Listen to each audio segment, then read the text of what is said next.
This is a tutorial on La Paloma de Este Iradier. So nice and slow, it's an habanera, so it's not really a fast piece. Right, so as you go up, you have to repeat that note.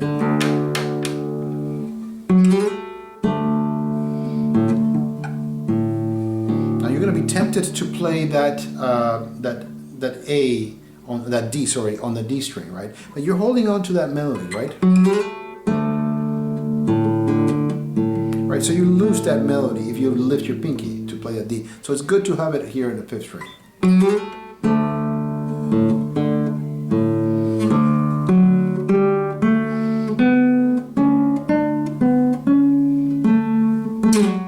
Right, so you slightly, right, and here he wants you. I'll do a pull up.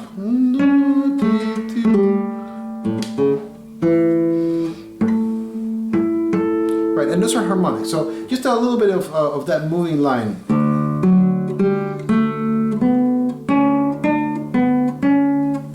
Pull off, set up 2.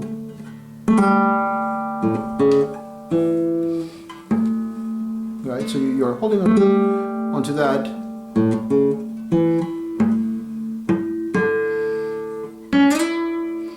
Yeah, better to use his finger. Right, so you have that 7th chord right there, right? So make sure that you're set up.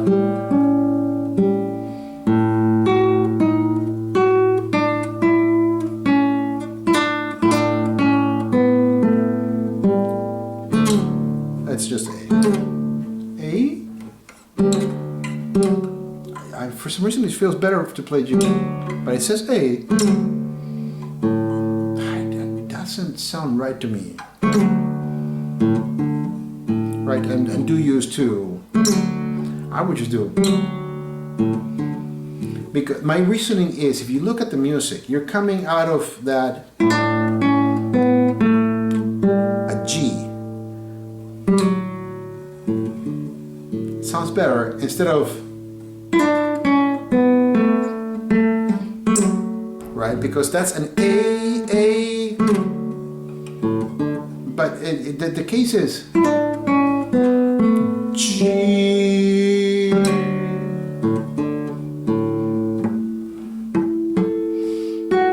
He wants that on the 2nd string.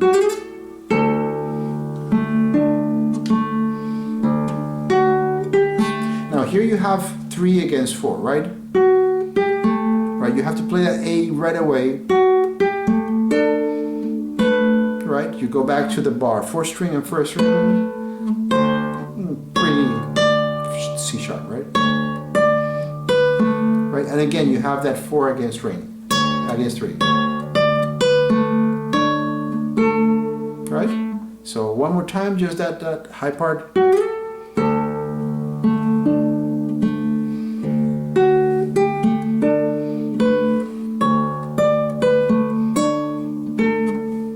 You want to slide back, you said? Oh no, it's just a pull-off.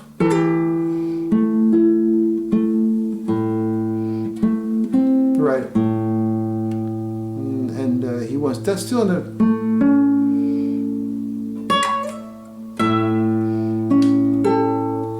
Right. So coming out of that...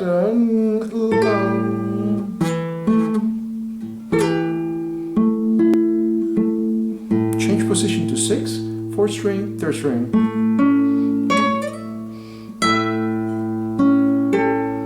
So you got another dominant, right? So you got C sharp on 2, G is on 3, you got your A with 1, right? And of course your E is right here with the pinky.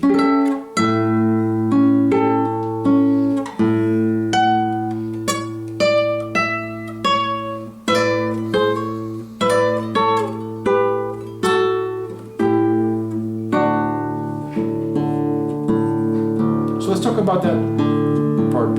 Yeah, high part. So, and he does say harmonic on a 12. I don't know why you have it crossed out. I think it's a good idea. Use 2. Right? F sharp. So that's your 14th fret. 10th fret here. 3, and then set up 1 and 3, right, for your D and your B, and right below your B, here on the E, you're going to pull off, right? All right, pull off right there. Move back 1 fret, 1 and 2, move that over, and then he's kind enough to tell you switch to 1 and 3, then 1 and 3 over here in 3rd position, and then 1 and 2.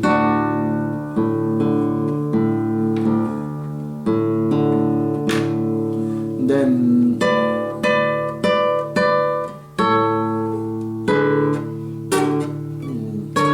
says, oh, it's aha, and then you're in 12th position, and again here think that you're in 3, right? It's always 3 against 3 followed by 2, right? 1 2 3 1 2 1 2 3 1 2, and then you have a bar on the 7th, and you're doing your E minor chord.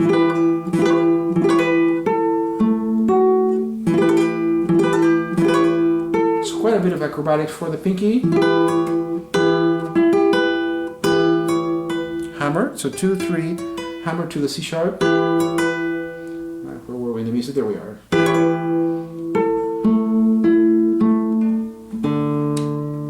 My strings are old.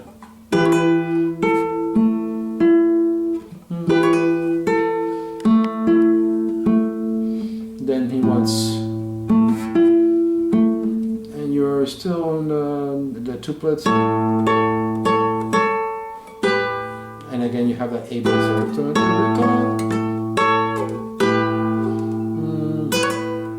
Right, excuse me.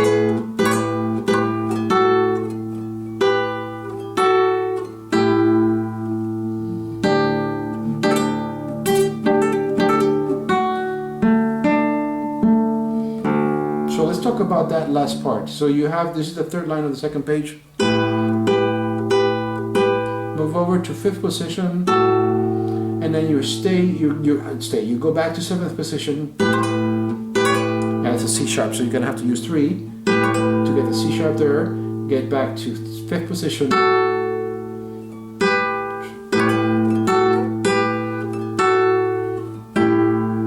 And then you land a bar in 3rd position.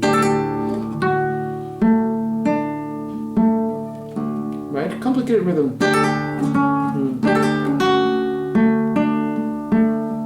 So if you put it all together, sorry about that. It's actually here.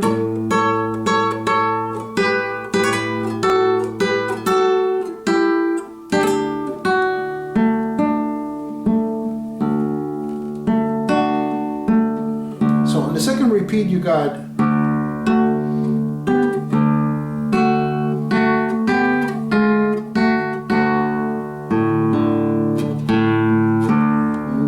Up here, 5th.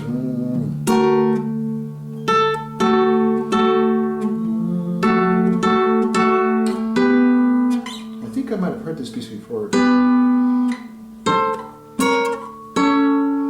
Yeah, it's 1 2, then C sharp. Right, so here's your dominant. So it's kind of a bummer because you have this. Your C sharp is right there, and your A is right here. Because you need that high E, he's having you do this. My suggestion would be, since you're here, I mean, he's just asking for that extra G, and that's the whole reason for doing that. You're here.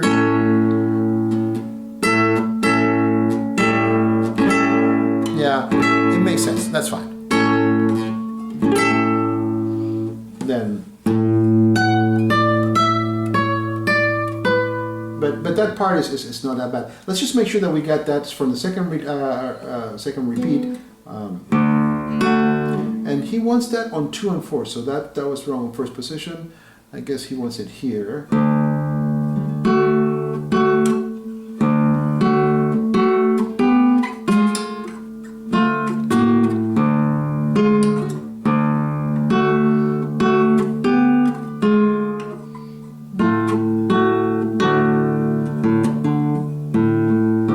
That makes sense because of this next part, right?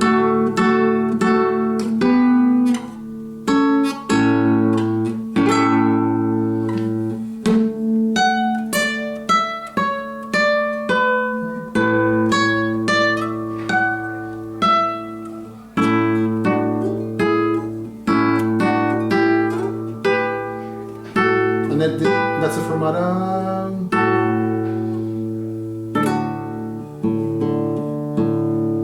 Then you're repeating, but the second time.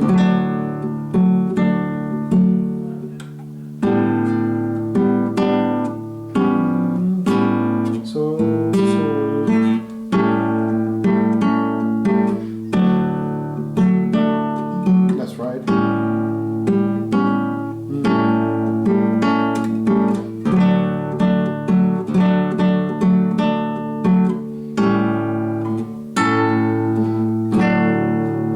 So last part, just fun.